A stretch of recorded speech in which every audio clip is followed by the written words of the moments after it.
नमस्कार प्यारे विद्यार्थियों, कैसे हैं आप। मैं doctor Hemlata Sharma M study defence channel में आप सभी का एक बार फिर से स्वागत करती हूं।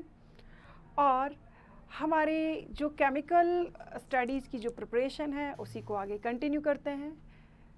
फ्रेंड्स, आज का हमारा जो टॉपिक है वो बहुत ही इम्पॉर्टेंट है और ना केवल डिफेंस एग्ज़ाम्स के लिए बल्कि मैं कहूँगी ये 9th class 10th class general science का टॉपिक है। 11th 12th जब तक साइंस आपको पढ़नी है तब तक ये केमिकल फार्मूलाज तो आने ही चाहिए। अब केमिकल फार्मूलाज तो मैडम याद नहीं होते, याद करने की कोई ट्रिक्स, इतने सारे फार्मूलाज कैसे याद होंगे। तो हम धीरे धीरे काफ़ी सारे फार्मूलाज आपको सिखाने वाले हैं, क्योंकि ये फार्मूलाज बहुत सारे कंपटीशन एग्ज़ाम्स में पूछे जाते हैं। ये जनरल साइंस का पार्ट है। बहुत से exams RPSC, UPSC, SSC exams हैं, पीएमटी, नीट, जेई, इस तरह के सभी एग्ज़ाम्स में ये फार्मूलाज पूछे जाते हैं। मैं आपको फार्मूलाज बनाने की ट्रिक्स आज के लेक्चर में सिखाने वाली हूँ।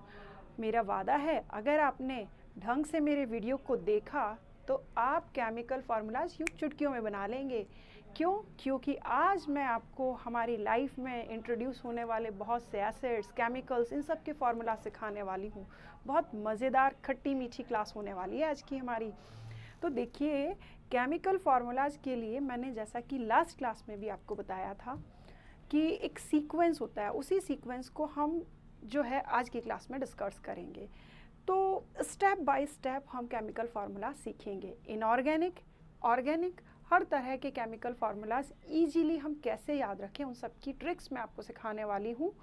तो देखिए, हम सबसे पहले शुरुआत करते हैं कि मान लीजिए आपको कोई केमिकल फार्मूला लिखना है। अमोनियम एसीटेट, मैडम ये इतना लंबा CH3CO हमें याद नहीं हो रहा, कैसे रखा जाए इस फार्मूला को याद। तो देखिए, हम स्टेप बाय स्टेप चलते हैं। सबसे पहले कोई भी केमिकल फार्मूला लिखने की ज़रूरत क्यों पड़ी, क्या ज़रूरत पड़ती है। कोई कंपाउंड है, उसका नेम बड़ा नेम है, उसको इजीली छोटे शब्दों में हमने कोड वर्ड्स में उसे लिखा। किसी केमिकल रिएक्शन में उसकी हमें प्रॉपर्टीज़ बतानी है तो बड़े नाम की ज़रूरत नहीं है। तो हर एक एलिमेंट का एक सिंबल होता है। जैसे कि मैग्नीशियम का सिंबल है Mg, कैल्शियम का सिंबल है Ca, ठीक है। तो कैल्शियम का सिंबल Ca जो है वो हमें ये हिंट दे देगा कि हाँ ये कैल्शियम है। तो रिएक्शन में आपको पूरा कैल्शियम लिखने की जगह Ca लिखा, काम चल गया, ठीक है। तो अब कैल्शियम ने क्लोरीन के साथ मिलकर के बनाया कैल्शियम क्लोराइड। तो कैल्शियम क्लोराइड का फार्मूला CaCl2, कैसे याद किया जाए। तो केमिकल फार्मूलाज को बनाने की ट्रिक्स होती है। तो ट्रिक्स या यूँ कह दें कि रूल्स हैं। ऑलवेज केमिकल जो फार्मूलाज हैं, आप देखेंगे कि इनमें जो है कोई पार्ट आयनिक पार्ट होता है, ठीक है। कुछ केमिकल फार्मूलाज आयनिक फॉर्म में होते हैं जिसमें धनायन और ऋणायन, केटायन और एनायन दोनों होते हैं। यानी एक हिस्सा वो होता है जिस पर पॉजिटिव चार्ज होता है, धनावेश पाया जाता है, दूसरा हिस्सा वो होता है जिस पर ऋणावेश पाया जाता है। मैं बात कर रही हूँ आयनिक यौगिकों के बारे में, इनऑर्गेनिक कंपाउंड्स के बारे में। अब जैसे आप NaCl को ही क्यों ना ले लो, NaCl, सोडियम क्लोराइड, नमक। खाने में नमक होगा तो स्वाद नहीं आएगा, केमिस्ट्री में नमक, सॉल्ट नहीं होगा तो केमिस्ट्री में भी स्वाद नहीं आएगा। तो सॉल्ट्स नेम कैसे, आपको तो NaCl ही पता है ना, बट हम आपको बहुत सारे सॉल्ट्स के नेम सिखाने वाले हैं। तो देखिए, जब भी आपको कोई केमिकल फार्मूला बनाना है तो एक साइड फिक्स करनी है, ठीक है। जैसे बचपन से होता आया है, हर बच्चे को अपनी साइड, नहीं मुझे ये साइड कंफर्टेबल है, ठीक है, मैं इसी साइड पर रहूँगा, आप इस साइड पर रहे। तो केमिकल फार्मूलाज में भी मेटल नॉन मेटल्स की साइड फिक्स है। रिजिड तो नहीं कह सकते, लेकिन कंफर्ट जोन में हम यूँ कहेंगे कि जो भी कैटायंस हैं, जो भी धनावेशित स्पीसीज़ हैं, जो भी मेटल्स हैं, वो ऑलवेज कहाँ लिखी जाएगी, लेफ्ट साइड में। और जो भी एनायनिक स्पीसीज़ हैं वो कहाँ लिखी जाएगी, राइट साइड में। लेफ्ट साइड में कैटायंस, राइट साइड में एनायंस, मेटल नॉन मेटल। अब NaCl, पहले क्या आया, सोडियम। Na सिंबल किसका है, सोडियम का, वो पहले आया, फिर क्लोराइड।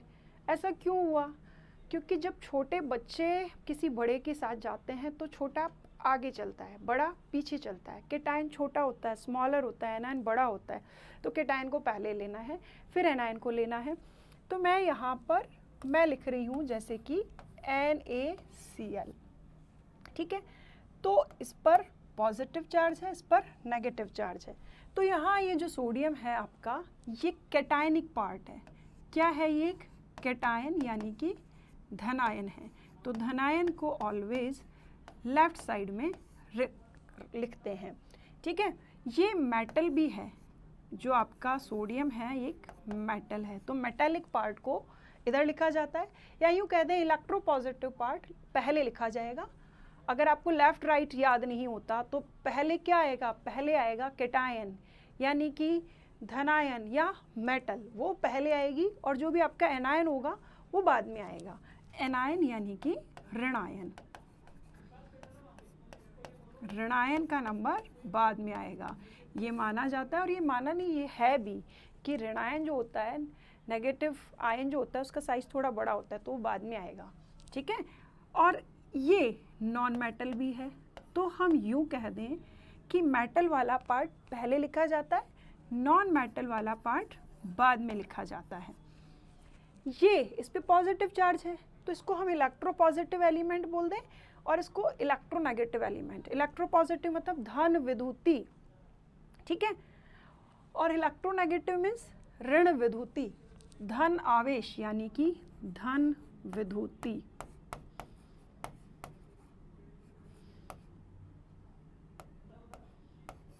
तत्व यानी कि इलेक्ट्रोपॉजिटिव एलिमेंट आपका पहले जाएगा,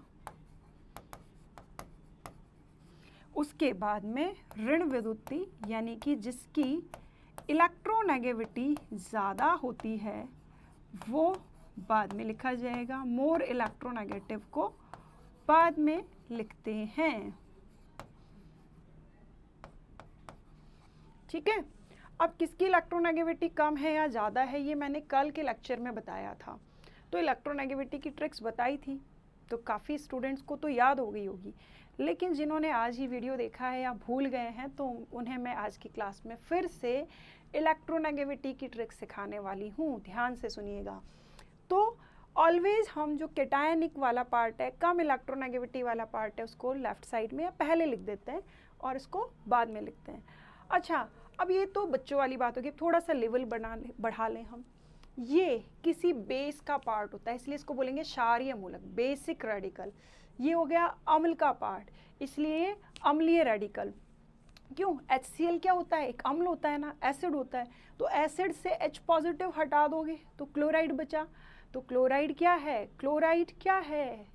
अम्ल से बचा हुआ पार्ट है ना, तो इसे बोलेंगे अम्लीय मूलक। ये क्या हुआ? अम्लीय मूलक,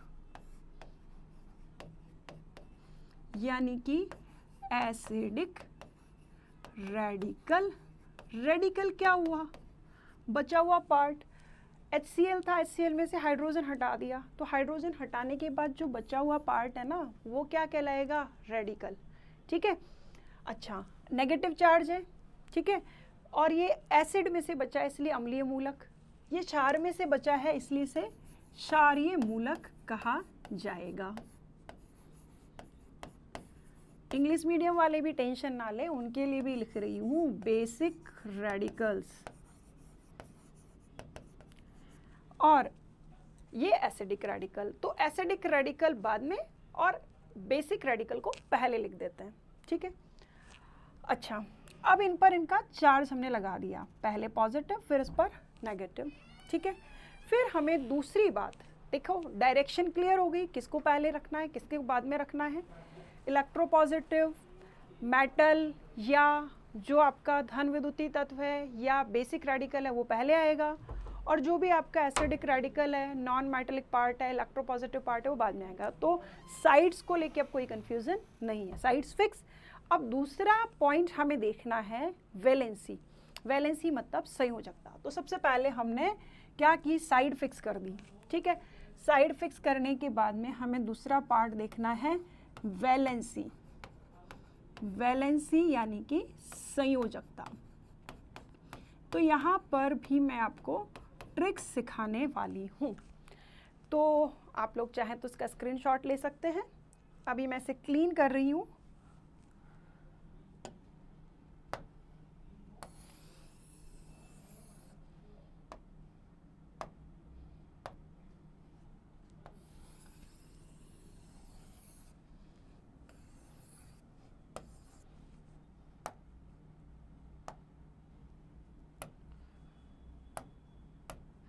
तो देखिए, अभी हम बात करेंगे कि मैंने थोड़ी देर पहले कहा कि जिसकी इलेक्ट्रोनेगेटिविटी ज़्यादा होगी ना, उस पर आएगा नेगेटिव चार्ज। तो किसकी इलेक्ट्रोनेगेटिविटी ज़्यादा है, किसकी वैलेंसी क्या है, इसको याद करने के लिए मैं एक बार फिर से आपको ये ट्रिक बताने जा रही हूँ। देखिए, हमें क्या करना है कि अभी धीरे धीरे आप लोग पीरियोडिक टेबल के बारे में भी पढ़ेंगे, लेकिन अभी मैं यहाँ कुछ खास एलिमेंट्स जिनसे बहुत सारे इंपॉर्टेंट फार्मूलाज बनाए जा सकते हैं, उनकी इलेक्ट्रोनेगेटिविटी और वैलेंसी को लेकर डिस्कस करूँगी। आपको ज़्यादा टेंशन नहीं लेना, बस काउंटिंग नंबर आने चाहिए 10 तक के, तो आप इजीली इलेक्ट्रोनेगेटिविटी और वैलेंसी याद कर सकते हैं। ठीक है, तो देखिए, सबसे पहले मैं लिख देती हूँ लिथियम, बेरिलियम, बोरॉन, बोलते जाए मेरे साथ, carbon, nitrogen, oxygen, fluorine, neon. ठीक है, और इनके ऊपर बस काउंटिंग नंबर लिखना है। ठीक है, अभी मैं आपको वैलेंसी के लिए काउंटिंग नंबर की बात कर रही हूँ। तो अगर आपको वैलेंसी की बात करनी है तो इनकी वैलेंसी 1 होगी, ऑफ कोर्स +1 होगी। ठीक है, +1, +2, +3। कार्बन दोनों तरह की वैलेंसी रखता है, ±4। 1 2 3 4 क्या सीक्वेंस है? 1 2 3 4 4 3 2 1, और इसका होता है 0। नोबल गैस तो कोई बॉन्ड बनाती ही नहीं है, तो वैलेंसी इसकी क्या रहेगी? 0। अब यहाँ पर साइन चलेगा माइनस, तो वैलेंसी आपको ध्यान में रखनी है। यहाँ मैंने लिखी है वैलेंसी यानी कि संयोजकता, संयोजकता, सामान्य संयोजकता, कॉमन वैलेंसीज। तो lithium, beryllium, boron, carbon, nitrogen, oxygen, ये सब आपने इस सीक्वेंस में लिख लिया, और याद क्या करना है? 1 2 3 4 3 2 1 0। और यहाँ हमने इन पर चार्ज लगा दिया, तो इन पे आ गया पॉजिटिव चार्ज, इन पे नेगेटिव चार्ज। तो आधी सी टेंशन तो यही खत्म। ये सारे तो पॉजिटिव स्पीसीज होंगे, जब भी फार्मूला होगा इनको लेफ्ट साइड में इधर रखना है, इन्हें राइट साइड में इधर रखना है। ठीक है, बट फिर भी मैं आपको इलेक्ट्रोनेगेटिविटी और सिखा देती हूँ। तो इलेक्ट्रोनेगेटिविटी यानी कि विद्युत ऋणता,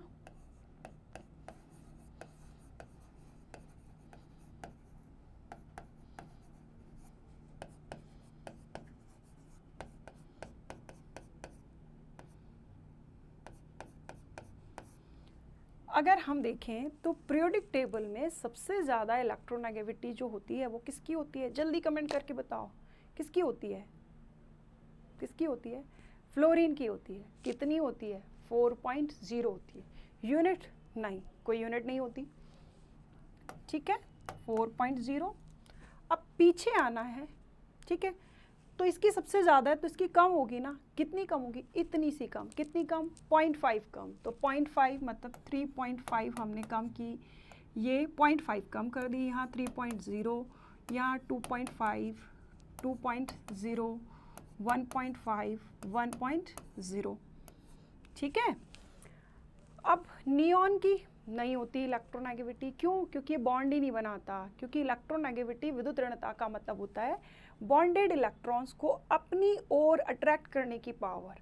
ठीक है, बंधित परमाणु द्वारा जिन्होंने बॉन्ड बना रखा है, उन्होंने साझे के इलेक्ट्रॉन्स को जो अपनी ओर खींचेगा, उस प्रवृत्ति को बोला जाता है विद्युत ऋणता। यानी बॉन्डेड एटम, कोई बॉन्डेड एटम है जिसने बॉन्ड बनाया हुआ है, वो शेयर्ड पेयर्ड इलेक्ट्रॉन्स को अपनी ओर जिस स्पीड से खींचेगा, वो टेंडेंसी होगी इलेक्ट्रोनेगेटिविटी। तो फ्लोरीन की इलेक्ट्रोनेगेटिविटी है 4.0। नियॉन की बॉन्ड नहीं बना रहा, इनर्ट गैस है, अक्रिय गैस है, उत्कृष्ट है, इसलिए ये क्या होगा आपका? 0.0। अब टॉप टू बॉटम आते हैं, तो आपको पता है आकार यानी साइज जो है एटम का इंक्रीज हो जाता है, और साइज इंक्रीज होता है तो इलेक्ट्रोनेगेटिविटी डिक्रीज हो जाती है। तो यहाँ लिथियम के नीचे हम लिखेंगे sodium, magnesium, aluminium, silicon, phosphorus, sulphur, chlorine, organ. ठीक है, और इससे थोड़ा कम होगी इलेक्ट्रोनेगेटिविटी 0.9। यहाँ पर यू जाएंगे तो इंक्रीज होगी। इंक्रीज होगी कितनी इंक्रीज होगी? 0.3 मान लें हम, तो 1.2, 1.5, 1.8, 2.1, 2.4, 2.7 और ये 0.0। ठीक है, अभी आप केवल इन एलिमेंट्स की इलेक्ट्रोनेगेटिविटीज़ याद कर लें, क्योंकि अगर आपको इलेक्ट्रोनेगेटिविटीज़ ध्यान में है तो आपकी आधी टेंशन तो यही ख़त्म कि किस पे पॉजिटिव आना है, किस पे नेगेटिव। तो ऑलवेज मोर इलेक्ट्रोनेगेटिव एलिमेंट पर क्या आता है? नेगेटिव। जो भी ज़्यादा विद्युत ऋणी तत्व होता है उस पर नेगेटिव चार्ज आएगा।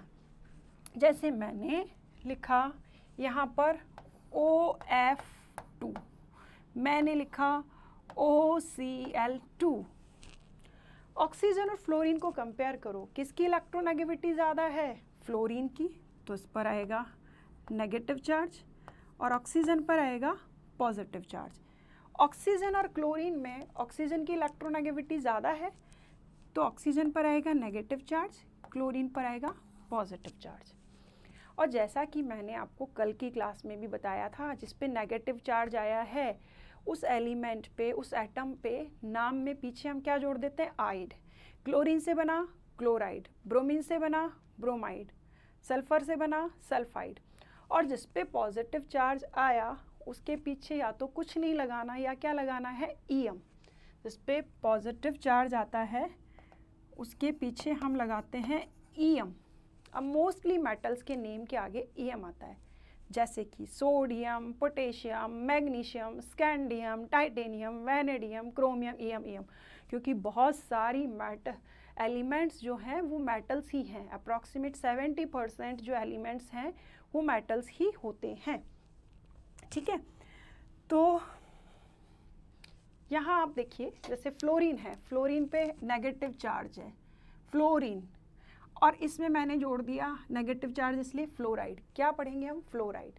Chlorine negative charge chloride, bromine bromide, iodine iodide. Oxygen पर नेगेटिव चार्ज है तो क्या लगाया हमने? आइड। अब देखो 2 भी लिखा हुआ है, क्यों लिखा है? क्योंकि ऑक्सीजन की वैलेंसी क्या है? 2।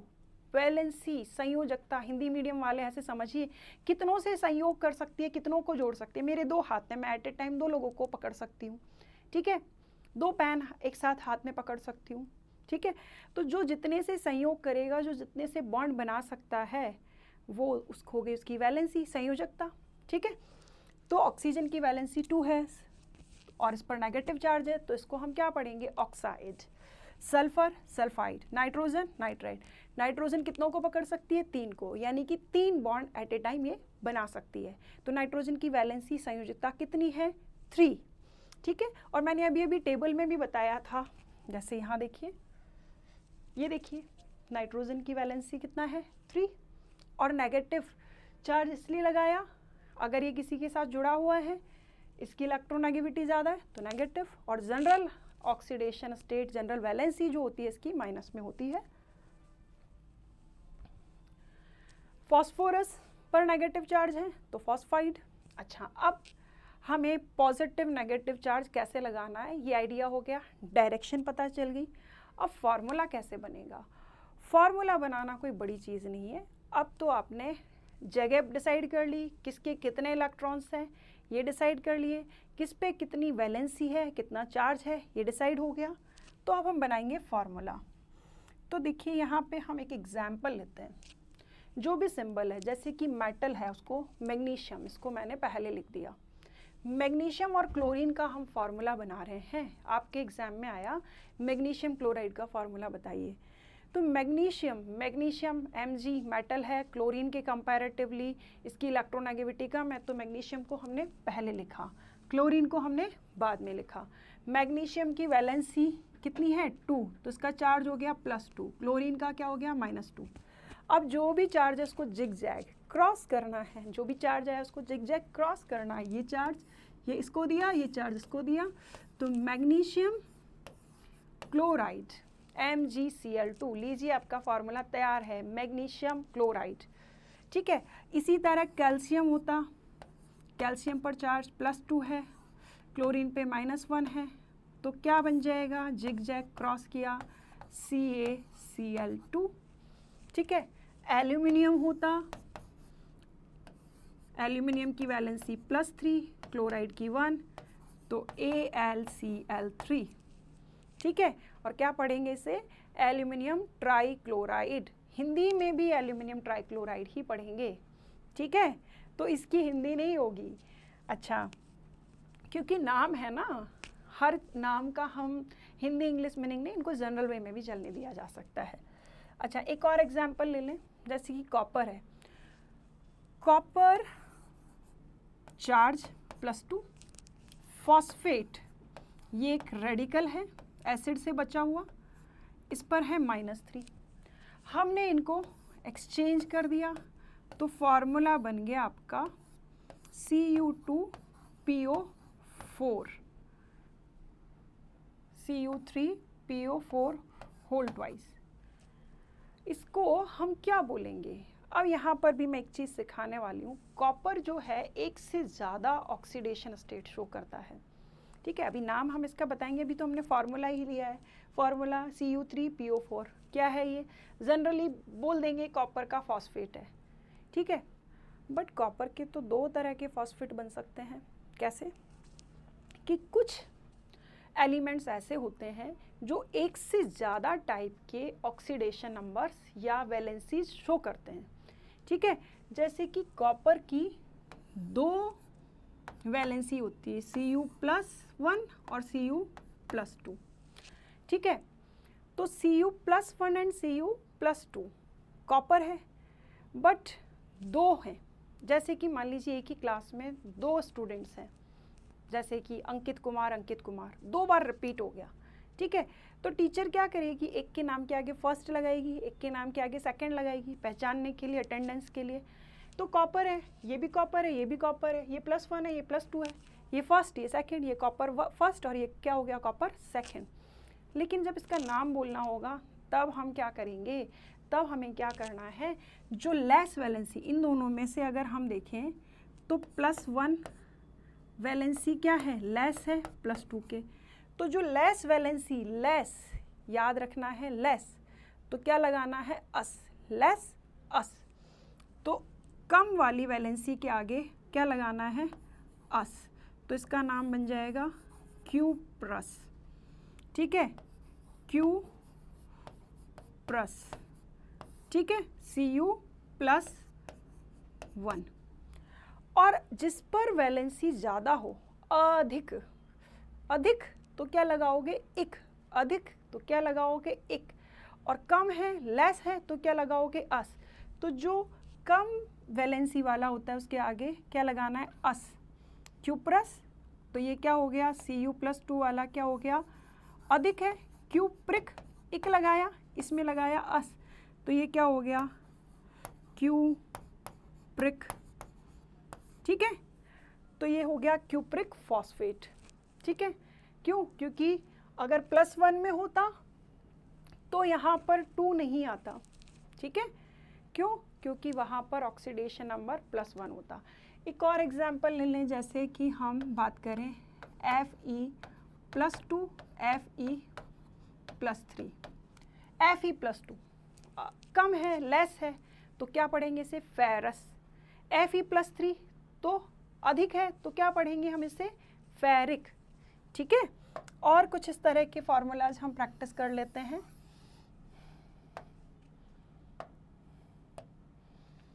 देखिए, ये है FeCl2 और ये है आपके पास में FeCl3, दोनों में ही आयरन है, बट आयरन नहीं, यहाँ Fe लिखा है तो फेरम, बट हमने लगाया अस और इक।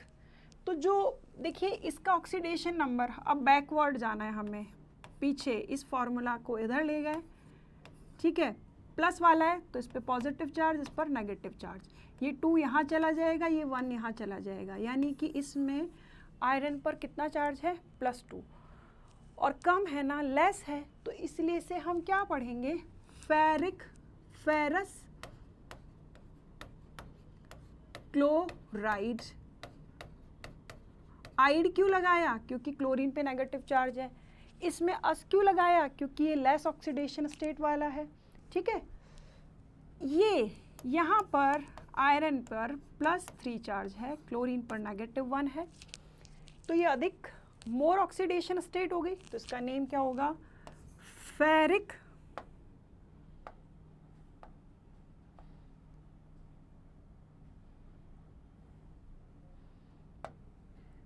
फेरिक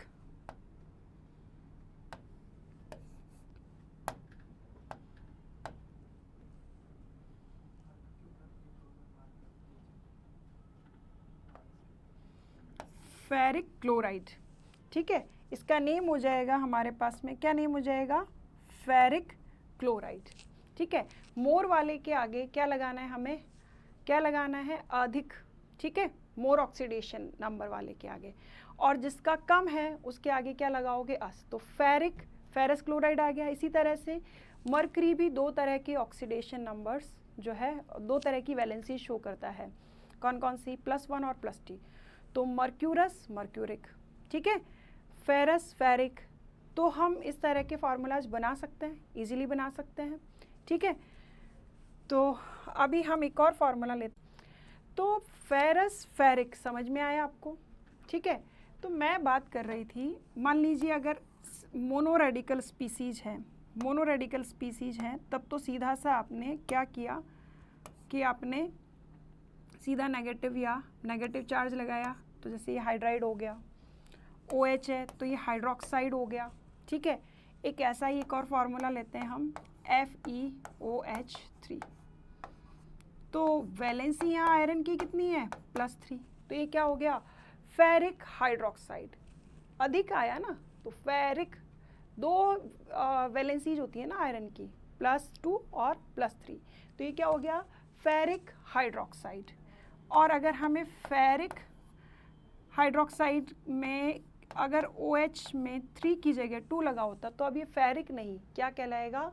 3 की जगह अगर मैं यहाँ 2 लगा देती तो फेरस हाइड्रोक्साइड कहलाएगा।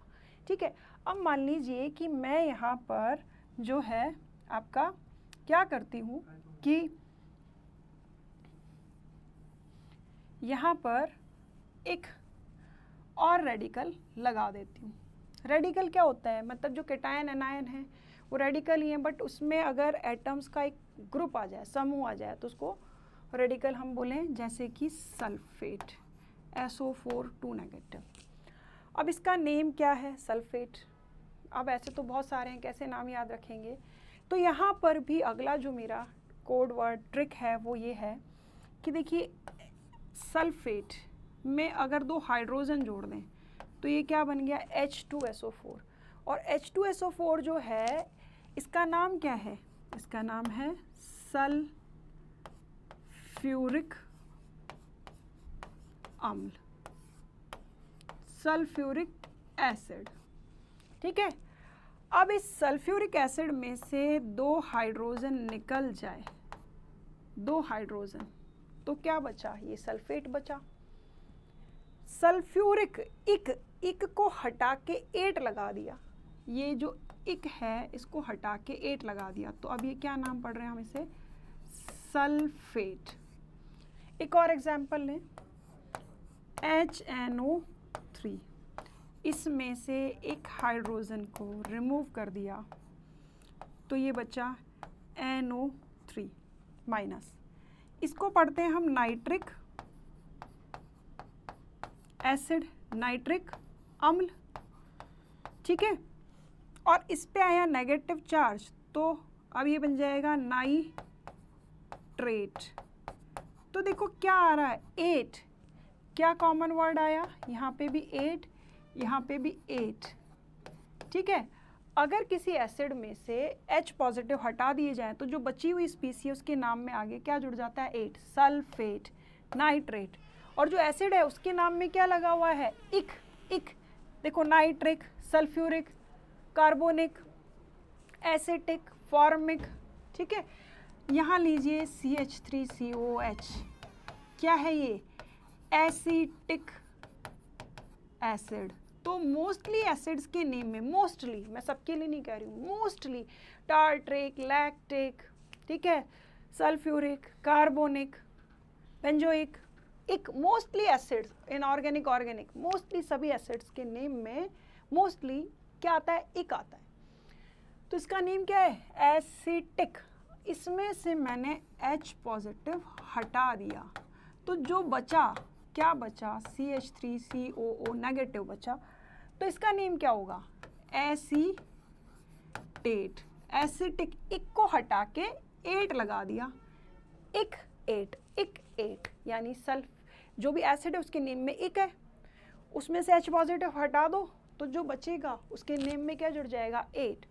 तो ये क्या हो गया, एसीटेट आयन। ठीक है, तो अब आप यहाँ जो एसिडिक रेडिकल्स हैं उनके नेम इजीली बता सकते हो।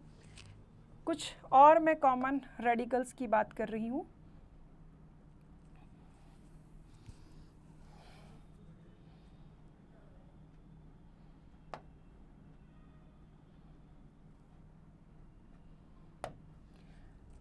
अब आपको इनका नाम बताना है।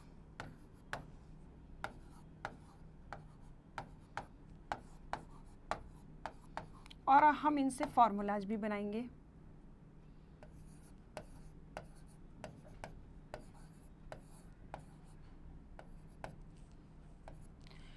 ये कार्बोनिक एसिड से बना तो कार्बोनेट, ठीक है, सल्फेट, एसीटेट, सल्फेट 2 बार लिख दिया मैंने, ठीक है, सल्फेट, फॉस्फेट। और अब मैं इसका फॉर्मूला बनाना चाहती हूँ। कोई हम बेसिक रेडिकल ले लें, ठीक है, जैसे कि जिस पे कोई पॉजिटिव चार्ज हो, जैसे कि सोडियम या पोटेशियम ले लेते हैं। तो एक बार हम इनके सबके फॉर्मूला सोडियम के साथ में बनाते हैं। सोडियम, तो पहले आएगा सोडियम, +1 चार्ज है, इसका चार्ज क्या है, +-2, तो फॉर्मूला क्या बन जाएगा, Na2CO3, ठीक है। तो इसको पढ़ेंगे हम सोडियम कार्बोनेट। तो फॉर्मूला बनाना आया, नेम भी आया। सोडियम को हमने पहले लिखा, वैलेंसी लिखी, ये बचा हुआ रेडिकल था कार्बोनेट, तो ये बन गया सोडियम कार्बोनेट, ठीक है। अगर मैं यहाँ पोटेशियम लिखती हूँ, पोटेशियम पर +1 चार्ज है, तो इससे क्या बन जाएगा आपका K2। देखो इस पर एक्सचेंज करना है ना हमें वैलेंसीज को, K2SO4। तो इसे हम क्या पढ़ेंगे, पोटेशियम सल्फेट। तो पोटेशियम सल्फेट का क्या फॉर्मूला हुआ, K2SO4। कैसे बना, पोटेशियम पर +1 चार्ज था, सल्फेट पर -2 चार्ज था। और सल्फेट 8 क्यों लगाया, क्योंकि ये क्या है, एसिडिक रेडिकल। इसी तरह से मैं यहाँ ले लेती हूँ सोडियम, ठीक है, इसकी भी वैलेंसी 1 है, इसकी भी 1 है, तो 1:1 में क्या बन गया आपका CH3COONA। क्या पढ़ेंगे हम इसे, सोडियम एसीटेट। ये क्या है, एसीटेट, ये है आपका सोडियम, तो इसे पढ़ेंगे हम सोडियम एसीटेट, ठीक है, सोडियम एसीटेट। अब इसी तरह से मान लीजिए मैं यहाँ पर लेती हूँ कैल्शियम। कैल्शियम की वैलेंसी 2 +2, इसकी भी 2, तो ये बन गया आपका कैल्शियम सल्फेट, ठीक है। कितनी जल्दी जल्दी फॉर्मूलाज बनते जा रहे हैं, ठीक है। अब मैंने यहाँ लिया एल्यूमिनियम +3, तो एक्सचेंज करेंगे तो भी 1:1 में, तो ये हो गया एल्यूमिनियम फॉस्फेट। कितने सारे फॉर्मूलाज बन गए ना, बनते जाएंगे, बनाओगे आप डेफिनेटली। अब इनमें भी थोड़ा सा ट्रिक, थोड़ा सा जो है एक टर्न लेके आते हैं। मान लो यहाँ मुझे 2 सोडियम नहीं मिले, एक सोडियम की जगह मैंने हाइड्रोजन लगा दिया, Na3CO2, सोडियम कार्बोनेट। क्या होता है इसका common name, washing soda. Washing soda जो कपड़े धोने के साबुन और सर्फ बनाने के लिए जो है जनरली काम में लिया जाता है, मोस्टली कपड़े धोने के साबुन बनाने के लिए वॉशिंग सोडा, ठीक है। लेकिन इसमें से मैंने सोडियम कम कर दिया, तो ये हो जाएगा baking soda. Baking soda food के लिए काम में आता है, फूड्स में जो है बेकिंग करने के लिए, ब्रेड्स बनाने के लिए, ठीक है। तो बहुत सारी फूड्स जो हैं उनको फ्लफ़ी बनाने के लिए बेकिंग सोडा का यूज़ किया जाता है। तो यहाँ पे मैंने अब इसका केमिकल नेम की बात करनी है। बेकिंग सोडा खाने पीने की बात तो कोई भी बता देगा। तो NaHCO3, ठीक है। यहाँ पे एक सोडियम की जगह मैंने हाइड्रोजन लगा दिया, ठीक है, हाइड्रोजन बाई लगा दिया, ठीक है। हाइड्रोजन बाई जी को बुला लाए हम, ठीक है। यहाँ पे हाइड्रोजन क्या है, बाई जी, तो उसको हम क्या पढ़ेंगे, पहले सोडियम है तो सोडियम, बाद में हाइड्रोजन है, हाइड्रोजन भी ले सकते हो, सोडियम हाइड्रोजन कार्बोनेट, ठीक है। बट हम इसे पढ़ेंगे, जो कॉमन नेम है सोडियम बाई कार्बोनेट, ठीक है, सोडियम बाई कार्बोनेट। इसे क्या पढ़ेंगे हम, पोटेशियम सल्फेट। अगर यहाँ हाइड्रोजन बाई जी आ जाती तो हाइड्रोजन बाई सल्फेट, ठीक है, या पोटेशियम हाइड्रोजन सल्फेट, या कहते हैं पोटेशियम बाई सल्फेट, ठीक है। कैल्शियम सल्फेट, अगर यहाँ पर तो आ ही नहीं सकता हाइड्रोजन, क्यों नहीं आ सकता, क्योंकि देखो सल्फर की भी वैलेंसी 2, इसकी भी 2, बट कार्बोनेट के केस में 2 वैलेंसीज थी, तो सोडियम एक +1 चार्ज वाली स्पीसी थी और एक हाइड्रोजन जो है +1 चार्ज वाली स्पीसी थी, इसलिए न्यूट्रल करने के लिए 2 हमें मोनोवैलेंट स्पीसीज की ज़रूरत पड़ी थी, ठीक है। और हम इसी तरह के एग्जाम्पल्स देख सकते हैं, जैसे अमोनियम सल्फेट। अमोनिया, सबको पता है अमोनिया का फार्मूला NH3, इसने एक H पॉजिटिव को एक्सेप्ट कर लिया और NH4 बन गया, बट इस पर आ गया पॉजिटिव चार्ज, हाइड्रोजन पॉजिटिव को लिया ना, तो पॉजिटिव चार्ज खुद लो, तो ये बन गया अमोनिया। तो अब इसके नेम में क्या जुड़ जाएगा, अमोनियम, तो ये क्या है, अमोनियम, और ये है सल्फेट, तो इसका नेम क्या बना, अमोनियम सल्फेट, ठीक है, अमोनियम सल्फेट। और एग्जाम्पल्स ले सकते हैं, ठीक है। तो अब इस तरह से हमें क्या करना है कि बहुत सारे कॉम्बिनेशंस बनाने हैं और ऐसे बहुत से केमिकल फार्मूलाज की पहले तो केमिकल नेम्स की प्रैक्टिस करनी है, फिर उनके जनरल नेम्स की प्रैक्टिस करनी है, ठीक है। जैसे अभी आप मुझे कमेंट करके इसका नेम बताएं, ये कॉपर है, ठीक है, और ये क्या है, सल्फेट, तो कॉपर सल्फेट, ठीक है। अब इसका कॉमन नेम क्या है, ये कमेंट करके आपको मुझे बताना है, ठीक है। ये है जिंक सल्फेट, ठीक है, इसका भी कोई कॉमन नेम है, ये भी आपको कमेंट करके बताना है। देखिए क्या है कि अब आज हम केमिकल नेम्स के रूल्स पढ़ रहे हैं, फिर जनरल नेम्स का स्टेप बाय स्टेप चलेंगे। अभी मैंने इनऑर्गेनिक केमिस्ट्री में अकार्बनिक रसायन में आने वाले जनरल रूल्स मैंने आपको बताए। ऑर्गेनिक केमिस्ट्री में IUPAC सिस्टम फॉलो किया जाता है नॉमेनक्लेचर के लिए। IUPAC पद्धति द्वारा कार्बनिक यौगिकों का नामकरण किया जाता है, बट हम उसे बिल्कुल डिफरेंट क्लास में पढ़ेंगे। हम यहाँ पर कुछ कॉमन नेम्स की बात कर रहे हैं, ऑर्गेनिक कंपाउंड्स और ऑर्गेनिक एसिड्स जो हमारी डेली रूटीन में काम आते हैं, उन ऑर्गेनिक एसिड्स के हम नेम्स जो है डिस्कस करने जा रहे हैं।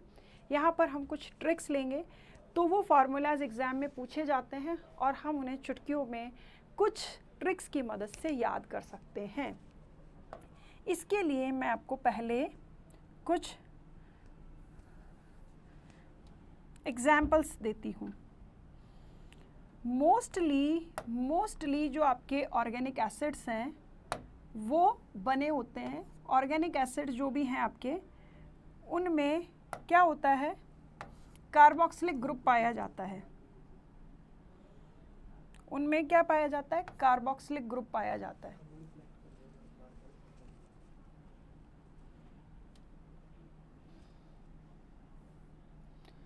कौन सा ग्रुप पाया जाता है, कार्बोक्सिलिक, COOH। इसका नाम ही क्या है, कार्बोक्सिलिक।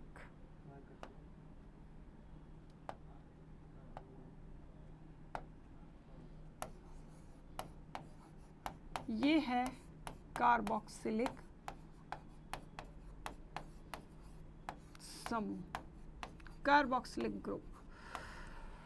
तो जो भी ऑर्गेनिक केमिस्ट्री में जितने भी एसिड्स आएंगे वो सब मोस्टली उनमें आप पढ़ोगे कार्बोक्सिलिक समूह वाले, ठीक है। ऐसा नहीं है कि जिनमें कार्बोक्सिलिक समूह होगा वही एसिडिक होंगे, बहुत से ऐसे एग्जाम्पल्स हैं जिनमें इसके बिना भी वो एसिडिक हो सकते हैं। बट आज हम बात करेंगे कार्बोक्सिलिक एसिड्स वाले जो हैं ऐसे कॉमन नेम्स की, जो हमारी रूटीन लाइफ में काफ़ी काम आते हैं, एग्ज़ाम्स में काफ़ी पूछे जाते हैं, जनरल साइंस वाले एग्ज़ाम्स में काफ़ी ज़्यादा पूछे जाते हैं।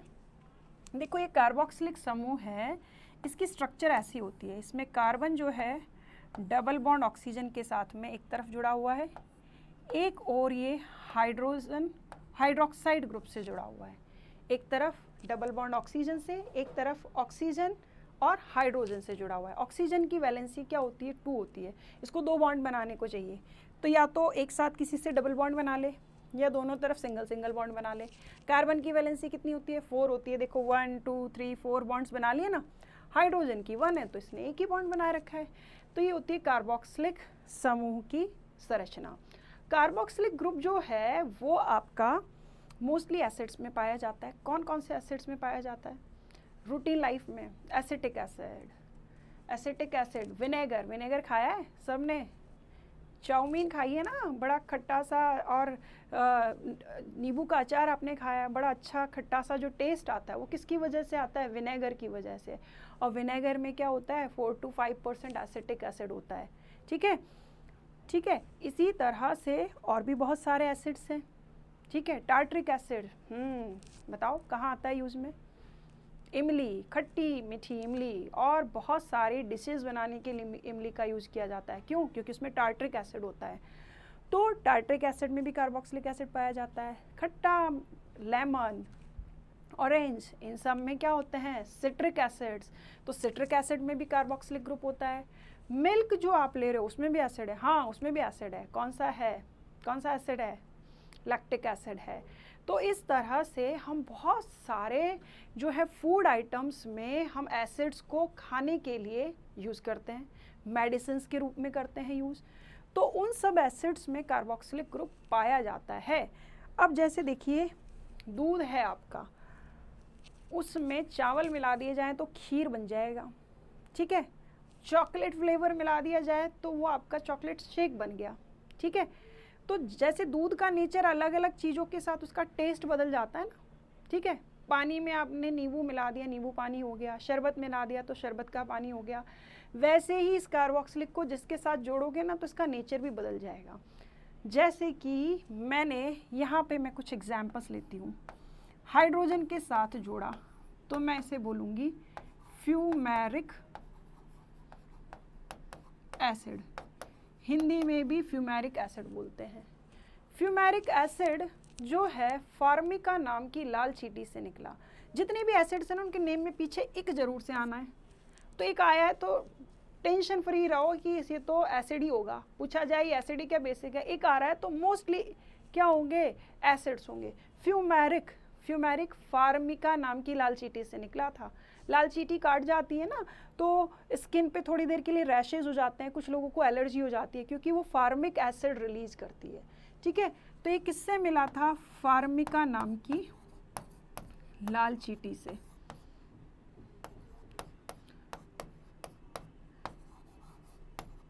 इसलिए इसका नाम रखा फॉर्मिक एसिड, ठीक है। एसिटिक एसिड, एसिटिक एसिड जो है वो आपका वो किससे मिला? एसिटिक एसिड जो है वो आपका किससे में मिला? विनेगर में, एसिटम, एसिटम विनेगर में। और विनेगर में मिला इसलिए इसका नेम क्या है? Acetic acid. तो एक हाइड्रोजन की जगह मैंने CH3 जोड़ दिया तो ये हो गया आपका एसिटिक अम्ल, एसिटिक एसिड, ठीक है। एसिटिक एसिड, एसिटिक अम्ल किससे मिलता है? एसिटम, विनेगर में पाया जाता है, सिरके में पाया जाता है। और विनेगर बहुत सारे फूड आइटम्स में यूज़ किया जाता है। एसिटम, इससे मिला एसिटिक एसिड। इससे भी मैं आपको बहुत सारे नाम बनाना सिखाऊंगी, बट अभी हम यहाँ कुछ कॉमन एसिड्स की बात कर रहे हैं, ठीक है। Propionic acid, butyric acid butter में पाया जाता है, ठीक है। तो कैप्रिक एसिड कैपर मिल्क में मिलता है। तो इन सब को हम डिस्कस करेंगे। यहाँ पे मेरे पास एक और ट्रिक है इसको याद करने के लिए, पहले हम उसको डिस्कस करते हैं।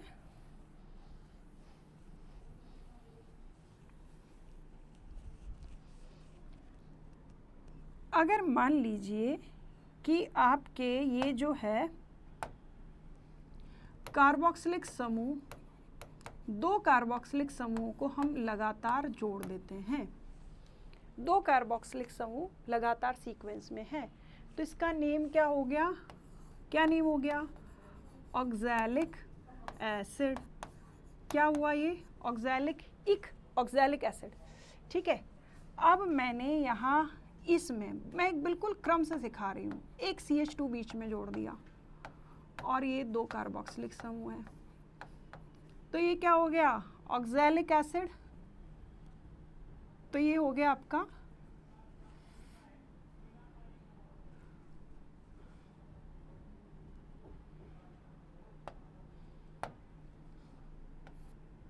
COH। तो ये हो गया आपका मेलोनिक एसिड।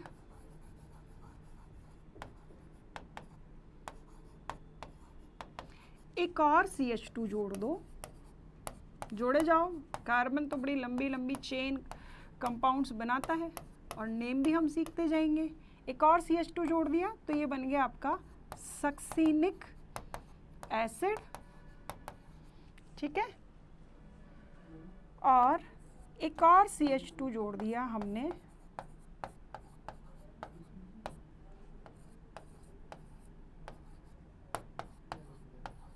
तो ये बन गया ग्लूटारिक एसिड।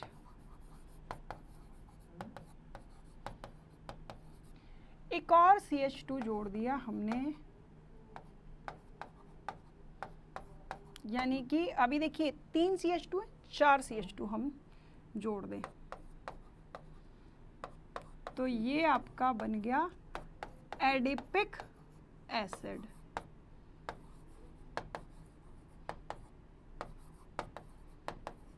अब इन सबको एक ट्रिक के साथ याद रखना है, तो आपको याद रखना है ओम्स गा।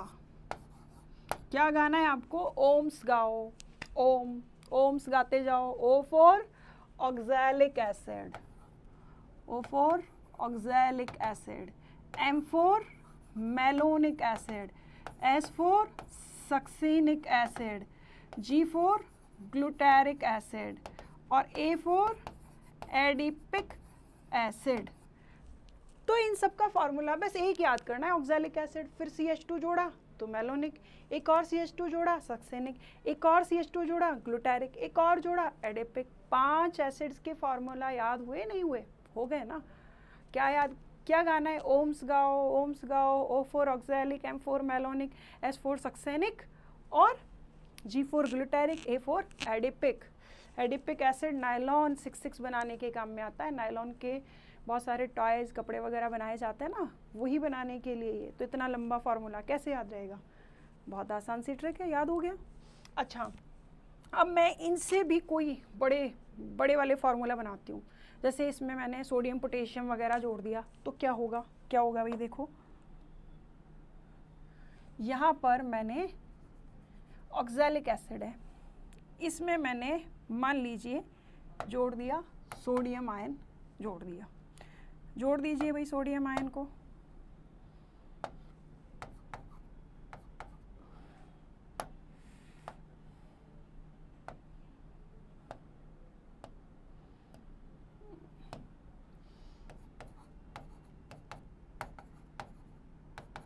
तो ऑक्सैलिक जो था, इक की जगह तो क्या हो जाएगा 8, इक की जगह क्या कर दिया 8, और इसमें सोडियम आया तो इसका नेम क्या बन गया, सोडियम ऑक्सिलेट। और एसिड को काट दो, अब ये क्या बन गया, सोडियम ऑक्सिलेट, एक लवण बन गया। लवण यानी कि सॉल्ट बन गया। ये कब बना, जब इसमें सोडियम आयन जुड़ गया। मान लीजिए सोडियम की जगह यहाँ पर क्या होता, एक क्या होता, पोटेशियम होता। ठीक है, एक क्या होता, पोटेशियम होता। तो ये क्या कहलाता, सोडियम पोटेशियम ऑक्सिलेट। ठीक है, सोडियम पोटेशियम ऑक्सिलेट। ठीक है, तो डाइकार्बोक्सिलिक्स के काफ़ी सारे फार्मूलाज आपको याद हो गए होंगे, ठीक है। क्या करना है, ओम्स का O4 oxalic acid, M4 malonic acid, S4 succinic acid, G4 glutaric acid, A4 adipic acid. और अगर यहाँ पर हाइड्रोजन की जगह आप इनको हटाते हो तो इनके रेडिकल्स बन जाएंगे ऑक्जिलेट, मेलोनेट, सक्सिनेट, ठीक है। तो और फिर इस पे जो भी आप रेडिकल जोड़ने जा रहे हो उसके साथ उसका नाम बना सकते हो इजीली। यहाँ पर मैंने इनकी स्ट्रक्चर्स जो है दी हुई है, देखिए ये ऑक्जेलिक एसिड, ये सक्सेनिक एसिड, ठीक है। अब इसका नेम देखें हम, कितना 1 2 3 4 5 कार्बन्स है। अगर 2 कार्बन थे तो कौन सा था, ऑक्जेलिक, 3 कार्बन वाला मेलोनिक, 4 कार्बन वाला सक्सेनिक और 5 कार्बन वाला ग्लूटारिक। तो ये किसका फॉर्मूला है, ग्लूटारिक, ठीक है। इसी तरह से हम इसकी बात करें, ये क्या है नहीं समझ में आ रहा, इमली खाई है ना, खट्टी इमली, टार्ट्रिक एसिड होता है उसमें, ऐसे बनाया, नहीं समझ में आएगा, बहुत आसान सा है। ये 2 लाइन खींचो और क्या करो, ये COH लगा दो, 2 कार्बोक्सिलिक, ठीक है। और क्या करना है, OH और H, ठीक है। ये भी क्या माना जाता है, कार्बन होता है, एक्चुअली यहाँ इस जगह कार्बन होता है, धीरे धीरे आपको समझ में आ जाएगा। तो क्या करना है, ट्रिक 1 2 3, ये लाइंस खींची, COH OH OH H और ये कार्बोक्सिलिक के 2 ग्रुप्स लगा दिए। अब यहाँ ऐसे लिखा हुआ है, यहाँ ऐसे लिखा हुआ है, क्यों लिखा हुआ है, देखो भाई ये जो है जिगजैग फॉर्मेट में लिखे जाते हैं। जो कार्बोक्सिलिक समूह है इसे हम ऐसे भी लिख सकते थे, ऐसे लिख सकते हैं ना। और जो आपका ये कार्बन है इसको मैं यहाँ यूँ लिख सकती हूँ, ठीक है। अब मैंने इसको लीनियर फॉर्मेट में बनाया, जिगजैग बनाऊंगी तो इस तरह से बन जाएगा। तो ये क्या है आपका टार्ट्रिक एसिड, किसका फॉर्मूला है आपका, टार्ट्रिक एसिड, किस में पाया जाता है, इमली में, ठीक है। और ये बहुत इम्पॉर्टेंट कंपाउंड है केमिस्ट्री, ऑर्गेनिक केमिस्ट्री की दृष्टि से देखा जाए तो, क्योंकि इसके थ्रू हम स्टीरियो केमिस्ट्री बहुत आसानी से सीख सकते हैं। तो स्टूडेंट्स आपको क्या करना है, जो भी मैंने आपको फार्मूलाज जो बताए हैं, जो ट्रिक्स बताई है, उससे वेरियस टाइप के फार्मूलाज बनाना है। आपको देखना है, कोई भी नेम मैंने दिया, जैसे अमोनियम फॉस्फेट, तो अमोनियम फॉस्फेट का फार्मूला, नेम देखा, फार्मूला बनाया, फार्मूला से नेम बनाया, name to formula, formula to name, ठीक है। और हर चीज़ के पीछे कोई लॉजिक होता है, जैसे यहाँ मैंने बहुत सारे लॉजिक्स आपको बताए। तो इस तरह से आप लोगों को प्रैक्टिस जारी करना है। अगर आपने केमिकल फार्मूलाज की प्रैक्टिस कर ली तो रिएक्शन आसानी से कर पाओगे, और फार्मूला का नेम नहीं आता, लिखना नहीं आता, तो रिएक्शन नहीं लिख पाओगे। तो फार्मूला, आज की हमारी क्लास बहुत इंपॉर्टेंट है, आपको प्रैक्टिस करनी है। बहुत सारे एग्ज़ाम्स में केमिकल फार्मूलाज पूछे ही जाते हैं, इसलिए आप इस ट्रिक को यूज़ करें और मेरे वीडियो को लाइक शेयर सब्सक्राइब ज़रूर करें और विद्या को बांटते रहें, क्योंकि ये बड़ा इम्पॉर्टेंट टॉपिक है, हर बच्चे को बांटना है। जो 9th में 10th में NDA CDS PMT CPMT जो भी एग्ज़ाम की तैयारी कर रहा है, जहाँ भी जनरल साइंस थोड़ा सा भी आ रहा है, उस सब के लिए ये वीडियो बहुत ही इम्पॉर्टेंट है। धन्यवाद।